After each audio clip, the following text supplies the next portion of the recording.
আসসালামু আলাইকুম, সবাই কেমন আছেন? চোখে যা দেখি ইউটিউব চ্যানেল থেকে আপনাদেরকে স্বাগতম। আজ পবিত্র জুমাবার, আজ 10 জানুয়ারি 2025। যদিও আজকে বিএফএস বন্ধ, তারপরও কিছু গুরুত্বপূর্ণ কথা নিয়ে আপনার সামনে হাজির হলাম এবং কিছু বিষয় নিয়ে আলোচনা করব। যারা আমার চ্যানেলটিতে নতুন, তার চ্যানেলটি সাবস্ক্রাইব করে দিবেন এবং ভিডিওটি ভালো লাগলে অবশ্যই শেয়ার করে দিবেন, যাতে করে আমরা যারা ইতালি বিষয়ে আপডেট জানতে চাই, বিভিন্ন ভুক্তভোগীরা তারা যেন আপডেটটি পেয়ে যায়। চলুন দেরি না করে আজকে যে বিষয়টি নিয়ে কথা বলতে চাই সেগুলো শুরু করি। প্রথমত বলতে চাই, গতকালকে আমরা প্রচুর পরিমাণে রোম সিটি, তারপরে হচ্ছে গিয়ে আপনার ভ্যানিস, তারপরে হচ্ছে গিয়ে সালেরনো, আরও ছোট ছোটো অনেকগুলো সিটি থেকেই আমরা দেখেছি রেডি ফর কালেকশন আসতে। যদিও আগে আমরা অপেক্ষা করতাম যে রেডি ফর কালেকশন কখন আসবে, কিন্তু 20 অক্টোবর 2024 সাল থেকে আপনার ইতালি অ্যাম্বাসেডর বা ইতালি অ্যাম্বাসি একটি রুল জারি করে যে প্রত্যেকের পাসপোর্ট তারা ফেরত দিয়ে দিবে। সে অনুযায়ী আমরা গত ডিসেম্বরের ক্রিসমাস তাদের যেই ছিল তার আগ পর্যন্ত দেখেছি আমরা মোটামুটি 30-35 হাজার মতো পাসপোর্ট রিটার্ন দিয়ে দিয়েছে। তো এখন আর পাসপোর্ট রিটার্ন দিচ্ছে না। যাদের এর মধ্যে চলে এসেছে তো চলে এসেছে, যাদের আসেনি তারা সরাসরি ডিসিশন পাবে, হয় ভিসা না হয় রিজেক্ট। তো এখন আমরা যে পাসপোর্টটি রিটার্ন নিয়ে এসেছি, এই জন্য আমরা এখন রেডি ফর কালেকশন দেখলেই আমাদের ভয় লাগে। কেন ভয় লাগে? কারণ হচ্ছে পাসপোর্টটি আমাদের কাছে। পাসপোর্ট যদি তাদের কাছে থাকতো তাহলে টেনশন ছিল না, যে হয়তো বা 50-50 থাকতো, হয় ভিসা না হয় রিজেক্ট। কিন্তু এখন পাসপোর্টটি আমাদের কাছে থাকার কারণে আমাদের যেহেতু রেডি ফর কালেকশন চলে আসে, তখন ডিসিশন চলেই আসছে, মানে কোনো একটা কারণ দেখিয়ে আমাদেরকে রিজেক্ট করে দিবে। বিশেষ করে এখন যেই মেন কারণ দেখাচ্ছে তা হচ্ছে গিয়ে মালিক বা কোম্পানি কাগজটি প্রত্যাহার করে নিয়েছে। আসলে অনেক মালিক প্রত্যাহার করে নেয়নি, তারা অ্যাক্টিভ ছিল, কিন্তু ইতালি যে আইন ইমিগ্রেশন অফিস তারা নিজেদের পাওয়ার বলে তারা এখন বলে যে রিভোগতা, মানে রিজেক্ট। কেন রিজেক্ট? তারা প্রত্যাহার করে নিয়েছে বলে এই কারণেই যে অনেক মালিককে আপনার চিঠি পাঠিয়েছে, মানে মেইল পাঠিয়েছে, বা তাদের কিছু ডকুমেন্ট চেয়েছে। তো কিছু মালিক ইনঅ্যাক্টিভ থাকার কারণে সেই ডকুমেন্টগুলো, সেই মেলগুলো চেক করতে পারেনি বা দেখেনি, বা অবহেলা করার কারণে সে আসলে এতটা গুরুত্ব দেয়নি। কিন্তু তাকে একটা টাইম ধরিয়ে দিয়ে দেয় যে এতদিনের মধ্যে তুমি এই ডকুমেন্টগুলো সহকারে অমুক জায়গায় যোগাযোগ করো। তো সে হয়তো যাবে করে ভুলে গিয়েছে নিজের কর্মব্যস্ততায়। তো এই ধরনের যারা যাবে না তাদেরকে ধরে নেয় যে এই কোম্পানির বা এই ব্যক্তির কোনো মালিক নাই, সে চায় না কর্মী আসুক, বা তার কর্মী দরকার নাই। যদি দরকার হইতো তাহলে তো সে চলে আসতো ডকুমেন্টগুলো নিয়ে। তো এইসব কারণে মানে রিভোক দিয়ে দিচ্ছে। আরেকটা জিনিস কি, আমাদেরকে আমরা গত 2023 সালে যারা জমা দিয়েছি প্রত্যেকের মাধ্যম বা বিভিন্ন ইউটিউব ব্লগাররা বা যারা সিনিয়র ব্যক্তিরা এইসব বিষয় নিয়ে আলোচনা করে, বিশ্লেষণ করে, তারা বলেছেন নুলস্তা অরিজিনাল হলে 100% আপনারা ভিসা পাবেন। কিন্তু এখন দেখতেছি, বিশেষ করে গত 10-12 দিন ধরে আমরা দেখতেছি যে ভিসা নুলস্তা অরিজিনাল কিন্তু আপনার রিভোক দেখাচ্ছে। এই কারণে প্রত্যাহার, মানে এই কারণে আমাদেরকে মানে রিসিট দিচ্ছে, আমাদেরকে ভিসা দিচ্ছে না। তো নুলস্তা অরিজিনাল, কিন্তু আবার দেখা গেছে যে আপনার যেই মালিক, সেই মালিক বিগত সময় কর্মী নিয়েছে, তাদেরকে কন্ট্যাক্ট করে নাই, বা ওই কর্মীগুলো ওই মালিকের কাছে যায়নি। এবং এবং ইতালির বিভিন্ন যেখানে কেস করতে হয়, মানে কমপ্লেন করতে হয় যে আমাকে মালিক কন্ট্যাক্ট করতেছে না, মালিক পাচ্ছে না, আমি এদেশে থাকতে চাই, বৈধভাবে কাজ করতে চাই, একটা এক ধরনের কেস মারে, এদালেম মারে বা কী জানি বলে, এগুলা করে কুস্তুয়াতে যে বা অন্য জায়গায় যে যেখানে করতে হয় আর কি। তো এই মালিকের নামে একটা কেস তৈরি হয়ে যায় যে সে কর্মী এনেছে কিন্তু কর্মীকে কোনো কন্ট্যাক্ট করে নেই, কোনো বাসা দেয়নি, কোনো স্যালারি দিচ্ছে না, কিছু দিচ্ছে না, সে এই কর্মীটা অবৈধ হয়ে যাচ্ছে, সে কেসের মাধ্যমে সে বৈধ হতে চাচ্ছে। এই ধরনের মালিকগুলোও কিন্তু এখন বিপদে আছে, বা এই ধরনের মালিকের যেসব কাগজ এখনও ইতালি আমাদের জমা আছে, নলস্ত জমা আছে, তারা বিপদে আছে। কারণ তাদেরকে মানে মানে 90% প্লাস ধরে নেওয়া যায় যে রিজেক্ট দিয়ে দিবে। এখন আসলে আমরা তো আর বলতে পারবো না যে আমাদের যে মালিক সে বিগত সময়ে কত লোক নিয়েছে, বা আদৌ কি লোক নিয়েছে কিনা, নিলে তো তাদের কন্ট্যাক্ট করছে কিনা। কারণ আমাদের যে মাধ্যমগুলো আছে সেই মাধ্যমগুলোকে মনে করেন যে আপনার একটা দুই কাজে বেশি ফোন দিলে মাসে তারা বিরক্ত হয়ে যায় যে আমরা কি এখানে ফ্রি বসে আছে নাকি, আমরা তো এখানে কাজ করে খাইতে হয়, আমাদের এখানে সময়ের মূল্য আছে, তোমাদের হাতে তো এত কথা বলতে পারবো না, তোমাদের কাগজ অরিজিনাল, মালিক অরিজিনাল, উকিল অরিজিনাল, সব কিছু অরিজিনাল, তোমাদের ভিসা হবে, না হলে তোমাদের টাকা দিয়ে দিব, মানে তাদের এই ধরনের একটা জারি আছে। যেমন আমার মাধ্যম যারা আছে তারা এই ধরনের কথাই বলে, এবং বিগত 1 মাস ধরে ফোন ধরতেছে না, যেটা বাস্তব কথা, ফোন ধরতেছে না।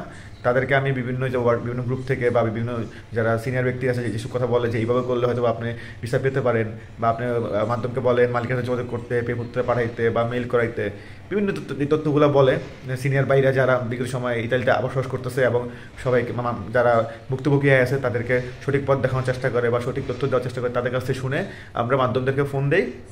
ফোন দেওয়ার পরে দিয়ে মাধ্যম 1 দিন 2 দিন 3 দিন ফোন ধরে, তারপরে ফোন ধরা বন্ধ করে দেয়। যেমন আমি আমার এসপিআইডি চেয়েছি, এসপিআইডি না, এসপিআইডিতে ঢুকে একটা ভিডিওতে চেয়েছি যে আমার নাম আছে কি না, মালিকের নাম আছে কি না, আমারটা কি স্টেপ মাইসিতে আছে না অন্য কোনো স্টেপে আছে সেটা দেখানোর জন্য। এরপর থেকেই আমার মাধ্যম আমার ফোন ধরা বন্ধ করে দিয়েছে। এবং তাদেরকে আমি যদি কিছু ভয়েস মেসেজ পাঠাই, তাদেরকে আমি যদি কিছু পাঠাই যে এই করলে হয়তো আমরা ভিসা পেতে পারি, বা এই করলেই হয়তো এখন প্রচুর পরিমাণে রিজেক্ট হচ্ছে, নাপোলিতে হচ্ছে, কাসেত্তাতে হচ্ছে, সালের্নো হচ্ছে, পালেরমোতে হচ্ছে, মিলানে হচ্ছে, ভ্যানিসে হচ্ছে, রোমে হচ্ছে, লাতিনাতে হচ্ছে। তো এই ধরনের দেখা যাচ্ছে যে কোনো সময় আমরাও আমারটা চলে আসতে পারে, এই কারণে তাদেরকে মেসেজ পাঠাই, সেটা বিরক্ত হয়। এবং আমার যে আত্মীয় আছে ইতালিতে ওনাকে কাছে কমপ্লেন দেয় যে আপনার অমুক লোক তো আমাকে খালি মেসেজ পাঠায়। আরে ভাই, আপনাকে মেসেজ পাঠাই কেন? আপনাকে তো মেসেজ পাঠাই একটা কিছু জানতে যখন পাই তখন আপনি জানাই। আপনি যদি জেনে থাকেন তো আলহামদুলিল্লাহ, যে ভাই আমি এই জিনিসটা জানি, আমাকে বলা লাগবে না। আর যদি না জানেন তাহলে আপনি ওই হিসাবে আপনি উকিলের সাথে কথা বললেন বা যে মালিকের সাথে কথা বললেন যে দেখো তোমরা এই করো, হয়তো বা এই করলে হয়তো বা আমার এই লোকটা আসতে পারবে। আজকে 18 মাস 20 মাস ধরে অপেক্ষা করে বসে আছি শুধুমাত্র তো এই কারণেই যে যাতে করে একটা ভালো দেশে যেতে পারি। নাহলে এই কষ্টের লাইফ, বর্তমান যে কষ্টের লাইফটাতে আমরা আছি, যারা আমরা প্রবাস থেকে এসেছি বা যারা আমরা আজকে 18 মাস 16 মাস 20 মাস যাবত আমরা ইতালিতে এম্বাসিতে নোস জমা দিয়ে বসে আছি এবং লাখ লাখ টাকা আপনাদেরকে দিয়ে রেখেছি, আমাদের কোনো কষ্ট নাই, আমাদের সময় কোনো মূল্য নাই। আপনারা ইতালিতে কাজ করেন, ইতালিতে কর্মযোগ্য করেন, আপনাদের টাইমের মূল্য আছে, আমাদের মূল্য নাই। আপনাদেরকে যতটুকু আমরা পারি তথ্য দেওয়ার চেষ্টা করি, সেই তথ্যগুলো যদি নিতে আপনাদের খারাপ লাগে তাহলে কিছু বলার নাই। যদি ভিসাগুলো না হয় তখন আপনাদের সেই এখন যেভাবে আমাদেরকে সাপোর্ট দিয়ে আমাদেরকে গরম হয়ে কথা বলেন, যখন ভিসা যদি না হয়, যাদের ভিসা হবে না তাদের হাতে কীভাবে কথা বলবেন, কীভাবে চোখ দেখাবেন? বলতে আসছেন 100 ভিসা হবে, 100 ভিসা হবে, যে ভিসা না হয় তাহলে কি উত্তর দিবেন? জরিমানা দিবেন আমাদেরকে, ক্ষতিপূরণ দিবেন আমাদেরকে? দিবেন না তো সেটা, কিন্তু আল্লাহ তাআলার কাছে বিচার দিব আমরা। ঠিক আছে, কিছু করার নাই, আমরা অসহায়, আমরা আসলে একটা বিপদে পড়ে গেছি। ঠিক আছে, আপনারা নিজেদেরকে এখন ইতালি ভাষা মনে করেন, তো সময় আসুক, যে ভিসা হয় তাহলে তো দোয়া অনেক পাবেন এবং অনেক ভাবা পাবেন। আর যদি ভিসা না হয় কী পরিমাণ তিক্ততা পাবেন আর কী পরিমাণ বদদোয়া পারবেন সেটা সময়ের ব্যাপার। তো যেটা বলতেছিলাম যে আমরা আপনার যারা এখন রেভিউ কালেকশন পাচ্ছি তারা তো ধরেই নিয়েছেন এবং বুঝেই ফেলেছেন যে আপনারা ভিসা পাবেন না, আপনার জন্য সমবেদনা বলা ছাড়া কিছুই নাই। তারপরেও দেখেন যদি আপনাদের মাধ্যম ঠিক থাকে এবং বলে যে আপনার মালিক সকল ডকুমেন্ট ঠিক আছে, সকল কিছু অরিজিনাল একদম 100 মনে করেন, বিশ্বাস করেন, তাহলে একটা টাইম থাকে, আপনার 90 দিন কি 60 দিন একটা টাইম থাকে। সেই টাইমের মধ্যে ইতালির যে অ্যাটর্নি জেনারেল আছে তার বরাবর একটি আবেদন করতে হয়। আবেদন করলে তারা সেই বিষয়ে তারা পর্যালোচনা করে দেখে, যদি হয় তাহলে আপনাকে আবার পুনরায় বিএফএসের মাধ্যমে ইতালি অ্যাম্বাসি সাবমিট করার কথা বলবে এবং তারা এখান থেকে একটা ডকুমেন্ট দিবে, সেই ডকুমেন্টটা সহকারে সাবমিট করবেন, তাহলে ইনশাআল্লাহ আপনার ভিসা পেয়ে যাবেন। আর যদি আপনার দালাল যে মাধ্যম সে যদি 2 নম্বর খারাপ হয়, ফকিন্নির বাচ্চা হয়, তাহলে সে আপনার টাকাটা ঘুরানোর জন্য এই জিনিসটা বলবে আপনাকে যে আমি আবেদন করব, আমি মামলা করব, আমি আমার মালিকের সকল ডকুমেন্ট ঠিক আছে তোমার, আমি এটা শেষ পর্যন্ত দেখে ছাড়বো। এই ধরনের যারা কথা বলবে ফকিন্নির বাচ্চারা, তারা আসলে আপনি যে টাকাগুলো নিয়েছে সেই টাকাগুলো ঘুরানোর জন্যই আপনাকে এই কথাগুলো বলবে। কারণ বিগত 12 মাস 1 বছর 14 মাস 18 মাস আপনার টাকাগুলো নিয়ে সে ঘুরিয়েছে, তো সেই চাইবে আরও 6 মাস 7 মাস যদি টাকাটা ঘুরে ফেলতে পারে আপনাকে মামলার কথা বলে, আবেদনের কথা বলে, তাহলে তো তারই লাভ, আপনার কিন্তু ক্ষতি।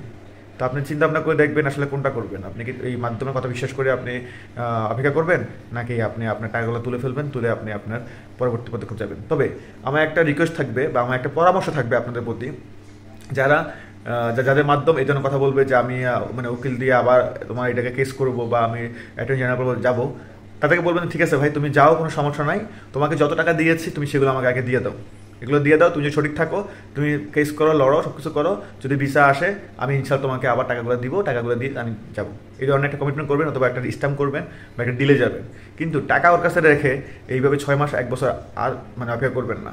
এটা আমরা তো বোকামি করে ফেলছি, আরও বোকামি হয়ে যাবে। দেখেন এই যে 2024 সালে ম্যাক্সিমাম মানুষ কিন্তু কোনো টাকা দেয় নাই, শুধুমাত্র আপনি 50,000-1 লাখ টাকা দিয়েছে হচ্ছে আবেদন করার সময়, আর কোনো টাকা দেয়নি, তারা বেঁচে গেছে। এবং তারা আপনার দেখেন স্ক্যান কপি জমা দিয়েছে, তারা কিন্তু মেরিট পাসপোর্ট জমা দেয়নি, অনেকে বিদেশ চলে গেছে যারা কাজ করতেছে, পাসপোর্ট জমা দিতে বলবে তারা আসবে, এসে পাসপোর্ট জমা দিবে। কিন্তু আমাদের কপাল খুবই খারাপ ছিল, আমরা আসলে ঠেকেছি, আমরা আন্দোলন করেছি, মানববন্ধন করেছি, করে আমরা এই যে স্ক্যান কপি দেওয়ার ব্যবস্থা করেছি, আমরা এই যে পাসপোর্ট অনেক রিটার্ন দিয়ে দিয়েছে, সেটার আসলে এই ব্যবস্থাটা করেছে আমাদের পররাষ্ট্র মন্ত্রণালয় এবং প্রবাসী কল্যাণ মন্ত্রণালয়। এটা আমি বিগত ভিডিওগুলোতে আপনাদেরকে ক্লিয়ার করেছি। তো আজকে এই বিষয়ে যাবো না, এটা অন্য একটা বিষয়। যদি কেউ এই বিষয়ে জানতে চান তাহলে অবশ্যই আমাকে কমেন্ট করে জানাবেন, আমি চেষ্টা করবো অন্য একটা ভিডিওতে ক্লিয়ার করার জন্য, কারণ ভিডিও অনেক বড় হয়ে যাচ্ছে। আচ্ছা, বেশি মেন কথা হচ্ছে গিয়ে যে আমরা প্রচুর পরিমাণে এখন মানে আসতেছে, রেডিও কালেকশন আসতেছে, যদিও পাসপোর্ট আমাদের কাছে এগুলো রিজেক্ট হবে খুব কম সংখ্যক, হাতে গোনা 10টা-20টা, এটা কোনো পার্সেন্টের আকারে পড়ে না, কারণ 40-50 হাজার যেখানে পাসপোর্ট জমা আছে সেখানে 10-12টা আপনার ভিসা সাবমিটের বিষয় বলতেছে, সেটা আসলে অনেক বড় কিছু না। আর অনেকে দেখবেন যে এই রোববারে, মানে আজকে শুক্রবার, তো এই রোববার দেখবেন যে প্রচুর মানুষ সিলেট, চিটাগং, ঢাকাতে যাবেন, তারা পাসপোর্টে মানে তাদের ডিসিশন নিয়ে আসবেন, পাসপোর্ট নিয়ে এসেছেন, ডিসিশন নিয়ে আসবেন, আর আমরা জানতে পারবো যে অনেক মানুষই রিজেক্ট হয়েছেন। আশা করি আগামী সপ্তাহে আমাদেরকে ভালো কিছু দিবে, কিন্তু আশা করতে পারি না এই কারণে 2023 সালেও কিন্তু নভেম্বর, ডিসেম্বর, জানুয়ারি দিয়ে প্রচুর পরিমাণে 2023 সালে জমাকৃত পাসপোর্ট এবং 14ই সেপ্টেম্বরে যে বর্ধিত করা ছিল 40,000, সেই পাসপোর্টে অনেককে রিজেক্ট দিয়ে দিয়েছিল, অনেককে রিনিউয়াল কালেকশন দিয়ে নিয়ে গিয়েছে, তারপর রিজেক্ট হয়েছে, এই ধরনের আমরা দেখেছি। এখন এটা আবার 2025 সালে হয়তো বা গত বছরের মতোই আবার এই একই মানে পুনরাবৃত্তি, যে 2024-এর অনেককে রিজেক্ট দিচ্ছে, 2024 যারা জমা দিচ্ছে অনেক রিজেক্ট হচ্ছেন, পাশাপাশি 23-এর হচ্ছেন। কিন্তু আমার প্রশ্ন হচ্ছে গিয়ে ইতালি সরকারের কাছে বা যারা আমাদের দেশীয় যারা এই মানবাধিকার কর্মীর কাজ করে বা আমাদের মানে বিভিন্ন মন্ত্রণালয়ে কাজ করেন তাদের কাছে, এই যে আজকে 18 মাস 19 মাস পরে 2023 সালে যা জমা দিয়েছে তাদেরকে রিজেক্ট দিচ্ছে, এই এতদিন লাগে একটা এম্বাসির বা একটা দেশীয় মানে পলিসির একটা মানুষের জীবন থেকে এতটুকু সময় নষ্ট করে নেওয়া, পাসপোর্ট আটকে রেখে দেওয়া, এটা দায় কে দিবে? আমাদের দেশের সরকার দিবে, না ইতালি সরকার দিবে, না কে দিবে? এই ক্ষতিটা কে দিবে? যাই হোক, যদি আপনাদের জানা থাকে অবশ্যই কমেন্ট করে জানাবেন। ভালো থাকবেন, আগামীতে কোনো একটা ভিডিও নিয়ে আপনাদের কাছে হাজির হয়ে যাব। আমার কথাবার্তা ভালো লাগলে অবশ্যই শেয়ার করে দিবেন এবং চ্যানেলটি সাবস্ক্রাইব করে দিবেন। ভালো থাকবেন, আসসালামু আলাইকুম।